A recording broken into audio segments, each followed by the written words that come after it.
Welcome in. It is day 224, and you're speaking to the Meeples Champion. And today we're going to be going over another game that I borrowed from a friend.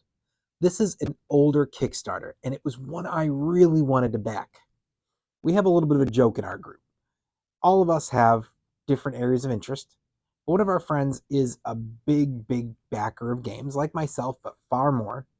And he gets a lot of games that are a little bit out there, games that are something that may not grab a lot of people's interest. And when we first look at it, we kind of got a little confused. We're not sure it looks very good. But sometimes he finds gems that you may never have tried and it was good. Other times he brings stuff in that we laugh about for a long time because it was really bad. However, once in a while, I tend to be the one that leans a little bit more in defending him, because probably if 10 games he brings in are considered by the group to be bad from first look, 2 or 3 of them I go, wait a minute, that doesn't look that bad. This was one of those cases. He brought this game out and I got super excited, not because it looked good, but because I knew what the game was. I had greatly considered to back it years before. And it was when I wasn't backing a lot on Kickstarter. It wasn't massively expensive, but it wasn't cheap. And I decided, no, I'm going to back out. I'm not backing this game. Well, he pulled it out. I got really excited, got to play it. And then I really regretted not backing the game because I really enjoyed it. The game is called March of the Ants. Now, the concept is that you all start in the center and that you are trying to expand out your tunnels and make an army of ants, essentially. You're working on making different types of cards that go together to be your head, your abdomen, your thorax. You're making ants that specialize in different areas, so they might be better at digging. They might be more of soldier ants. They might be more of a defensive style ant that can take hits. You might be more of a breeder. You're going to be going through and you're going to be trying to get more larvae, which can become ants. You're slowly moving throughout the tunnels. You're going to play through this game for a while, expanding out how far you can go.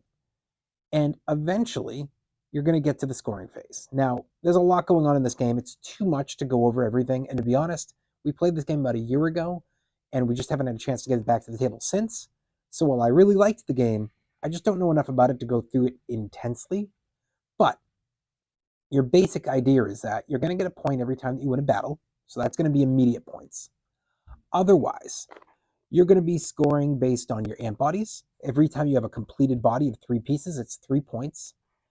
You're going to be scoring based on whoever has the largest total amount of brood, whoever has the biggest amount of stores, and whoever has the untold potential in the game. So areas being like, where do you have the most of your larva? Who has the biggest army? Who owns the most rooms? You also get points for people who have the control of rooms directly adjacent to the main room. Those are all big point scores because they're active areas. You want to be in that room. So the more you have around it, the better. So you get all these to figure out your scoring leader, and you go from there. It's basically an area control game. There's a little bit of deck building, but not really. Deck building's the wrong word for it, because you're not drawing and then redrawing. You're trying to get your cards down to permanently make ants, and then have those ants affect the board. So you have to be careful because the battles can cost you, but you're building up powerful ants. You're getting more ants and larvae out into the board. You're fighting. You're trying to get area control. You're trying to get battle wins, and you're trying to get to the end of the game with massive control. And then you see who wins. There is a queen phase as well, where I believe that's where it activates your larva, but I don't remember that enough to be able to go into it. That being said, again, just because I don't know it all doesn't mean I don't remember the feels of the game, and doesn't mean I don't know the pieces within the game. So why don't we go over this? Let's go into our 7 categories and see where this lands for us. When it comes to the art, I know this isn't the greatest cover. It's, I really like the game, and I think that the cover is very thematic, as is the pieces inside the board. I think the board pieces make sense, but the box, it just doesn't sell the game. It doesn't seem as intriguing. I really like it, but I have to call it as it is, and what it is it doesn't get you to want to play. It's got to be a thumbs down.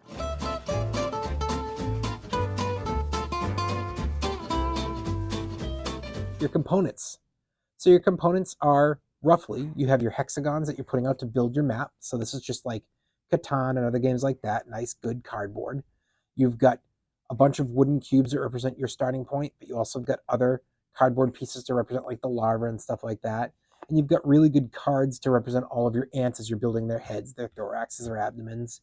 I think all the pieces are really good. Thumbs up. Your price. Now, I don't know what it would be in a store today, but unfortunately, this game did not blow up, so it's not found in stores. I've never seen it in a store up until now. I can't imagine it would be cheap anyways. It's a heavy box. It's unfortunately one that I just have to look at it as you're unlikely to find it, and if you do, it's not going to be cheap. It's going to be a thumbs down. Your difficulty. This is not for a kid, and I don't think it's for a beginner either. I don't think it's extremely complicated, but I don't think a beginner is going to want this to be one of their first few games. It's just a little bit much.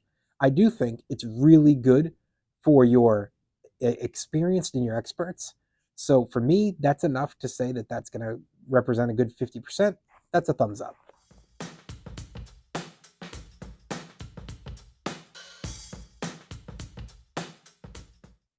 Replayability. I think you can replay this, but it's up to your game size and your game group size. We really liked the game. It surprised everybody. All of us gave it a big thumbs up, but we've never requested it again. It's not off my consideration list, and maybe once we get into another year or two from now and we're beyond a lot of trying all the games we had collected through the couple of years of COVID, maybe it starts to get pulled back to the forefront. But my thought is that most of the group has kind of forgotten it exists, and that while I like it, I don't know I'll pick this very often because there's a lot of games I like a lot more than it. So I just don't see the replayability realistically. It's got to be a thumbs down.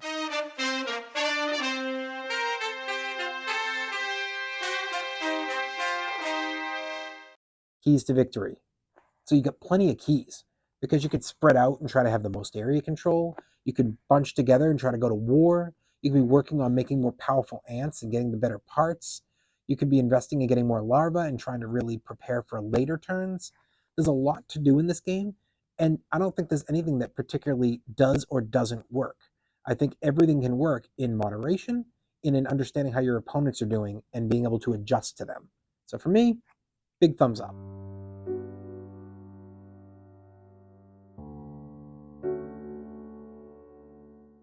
Unique. Is the game unique?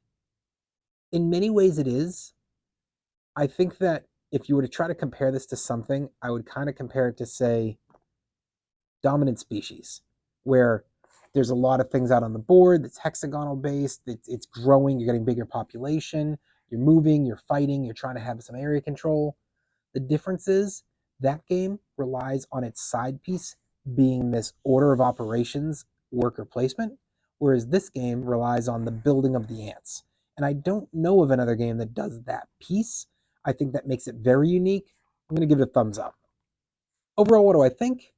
I think this is a really, really fun game. It's definitely one that I regret isn't in my collection, but at the same time, while I would love to say I own it, and while I think it's a game I'd like to replay, I haven't. And therefore, maybe it's better that it's not in my collection because maybe it would have just sat there and never gotten back to the board. So I think that it's a game that I recommend if you get the chance, give it a try. I think you'll be really pleasantly surprised at how good the game is. That being said, I wouldn't go trying to hunt this down. I don't think it's going to be a game that's going to outdo most of your favorite games or even most of just the normal games on your shelf.